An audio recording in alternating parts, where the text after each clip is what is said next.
Hello, hello, beautiful souls. How are you doing? Hope all's well with you. Beautiful souls. Unfortunately, we deal with a lot of people trying to dim our light and bring us down. Like our world is filled with haters. Everywhere you go, someone is trying to look at you weird, funny, look you up and down, check you up and down, see what's going on with you, just to get a rise out of you, I guess, or to validate their insecurity, make them feel better. I don't know what it's about, but you're always up on top. And that's why they're trying to bring you down. Kind of like crabs in a bucket. Okay, crabs in a barrel mentality. As soon as the crab gets to the top, other crabs get mad and try to pull the other crab back down. People don't like to see other people extremely happy when they feel miserable or helpless, hopeless. It is not your job to be anybody's therapist or to feel bad for them. You can, but it's not your job to. And it's never your job or ever okay for you to dim your light to make others feel better. We always would love to give people compliments. We don't hold back on things. We're not haters. And yet we attract so many. We attract so many, and it is because of our greatness. It is because not just our potential, because we're past that point. We are what you see is what you get. And people think it's a facade or it's just for a few days or weeks or moments. And then they realize this is just truly who they are. This is truly who you are. You are just wonderful. You're a wonderful person to be around. Like, it's rare to find someone that you can go around and make you just feel like we make people feel at home, even without really knowing them. And people crave that. A lot of people wish they had someone like you, and a lot of people want to be you. It's a mix of both. But if they could try to bring you down and not have you so happy and joyful and bubbly and optimistic, then they feel like they win. I'm an extremely, extremely optimistic person, almost to the point where people will say, that's just delusional. But 9 times out of 10, everything I've ever wanted to happen. I'm not going to say 10 times out of 10 because that means like literally every single thing. Some things God said not yet, and some things God said not at all because He knew better. He knew what was better for me. God always knows what's best for us. But again, these are the reasons why people want to bring you down.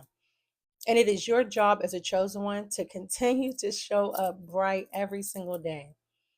So many people didn't believe that I could start a YouTube channel and that people would actually listen to me or hear me out because people my whole life wanted to misunderstand me or make me feel like I was the problem. And I knew deep down I'm not the problem. All of everyone, we all have flaws, unfortunately. We all deal with flaws and things that we don't like or we wish we could change, but that doesn't mean that there's something wrong with you. It just means that no one's perfect. But people try to bring me down, including family members and friends, tried to make me seem like I was incompetent or I didn't know what was going on. And it's like, look at me now. Look at me now. Hey, look at me now. It's a celebration for me because one of the best things that you could do is prove people wrong who don't like you, who have it out for you, who doubt you, who slander you, who gossip you. You show up anyway and you show them. You're not stopping anything. I'm just adding you to the list of my confused fans at this point. But yes, people are wicked out here, and it brings them joy to see other people sad. It brings miserable and wicked people joy to, it's like bringing another person to the dark side. You know the saying where they say like, oh, well, all men cheat. All women are just nag and complain. They want to put they want to like put this narrative out so that society feels doomed or there's no hope. Don't ever go with that. It's false. Even if majority or it's a lot, that doesn't mean all. As long as God exists, there's always a possibility for something else to happen, even if the world is saying opposite. That's how you got to look at your life. When these people are trying to say you're going to be this and you're not going to make it this, and oh, people like you don't do this and that, it's like, get out my face. Get out of my face. You're not, nothing that you can say, nothing that you can do can try to bring me down or stop my joy or shine. I'm not going to allow it. You still press forward anyway, regardless of what anyone has to say about you. And I don't know why it would bring joy to your face to see someone go down in the dumps. Like if that's not misery, I don't know what is.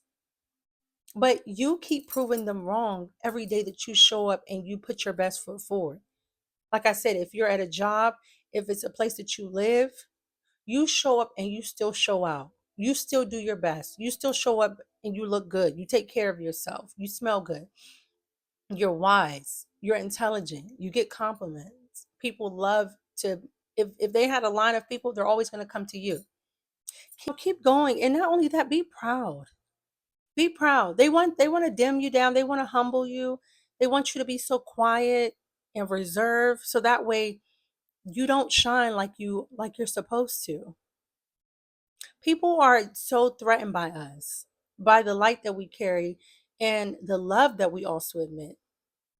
So while you give people compliments, I feel like us as chosen ones, we don't mind lifting other people up. Not just compliments, but truly being a positive force in someone's life.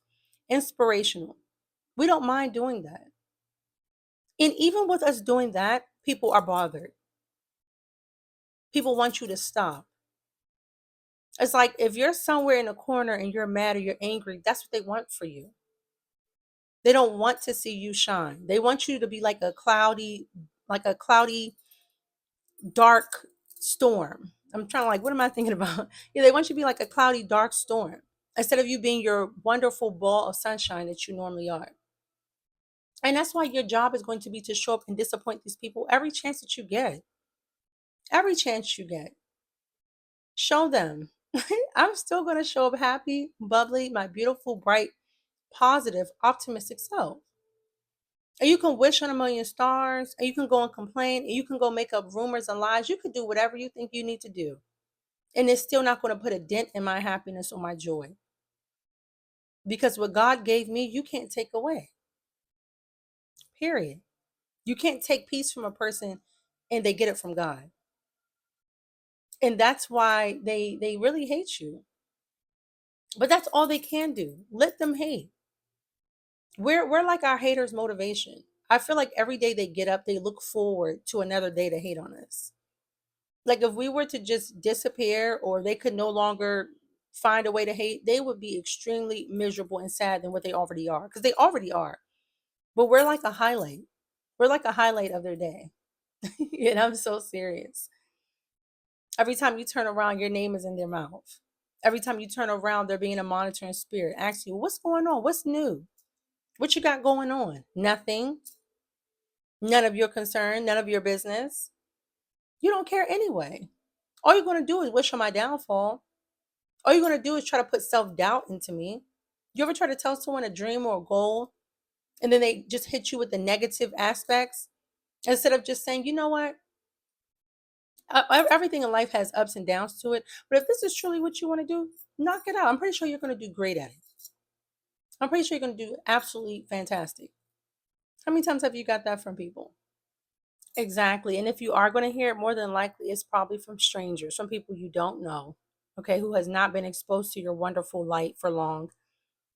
Um, or it could actually be a genuine family member or friend. That's possible. It's just very rare because, again, it just seems like it's the inevitable. I've said this in several videos that I feel like we have the markings of Christ where no matter what Christ said or did, where he went, he just always offended people. Like people were just always pissed off when Jesus was around. And it was because they already sensed how powerful that he was. They already knew that Jesus was unlike anyone they've ever met. It's just an energy, a frequency, and it's extremely different. And they spent a lot of time trying to bring Christ down, to distract Jesus, to even claim that he wasn't even who he said he was. That's how it is with us. They want to distract you, they want to bring you down, and they want you to even self-doubt that you're a chosen one or the mission that God gave you. What you mean you're a chosen one? So what that mean? You better than us?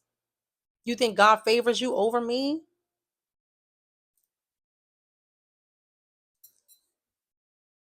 I mean,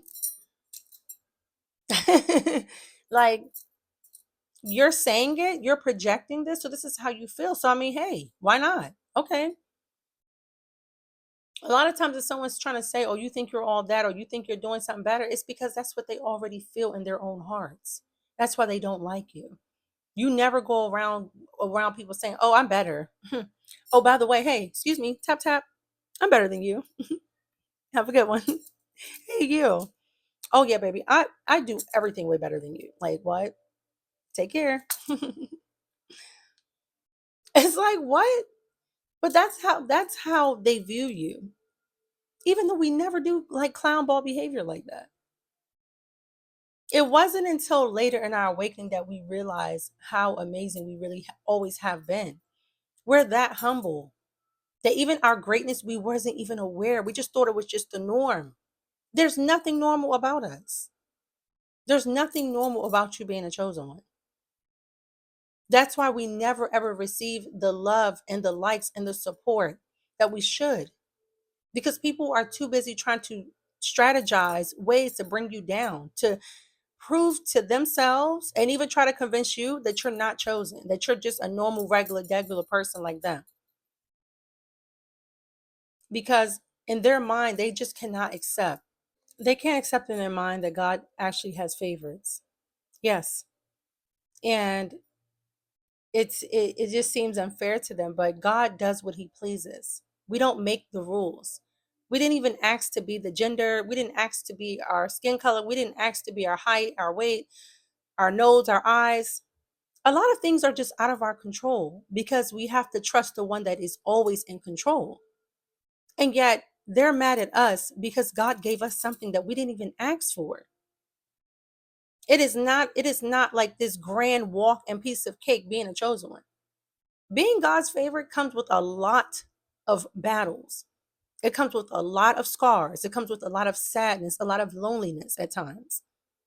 It is not just like this little walk in the park or just walking down a yellow brick road picking out flowers.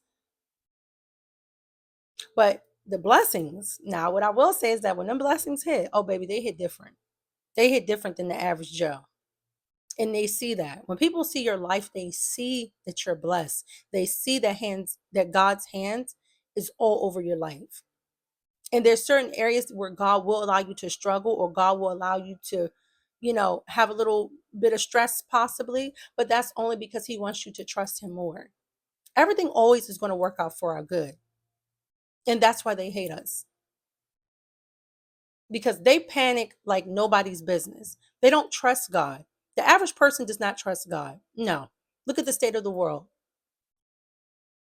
So when you come along and you're calm and you're secure, and again, you're uplifting, you're positive, you're happy, you have a lucky go spirit, they hate that for you. So they're going to try to be like Judas. They're going to try to burn you. They're going to try to make up lies. They're going to try to get you fired. They're going to try to get you just whatever chaos and confusion they can stir up. They're going to do it 10 times out of 10, because that's what hate and envy and jealousy will do. It will drive people to the brink of insanity to try to ruin you. And that's why you have to pray and have your armor of God on at all times.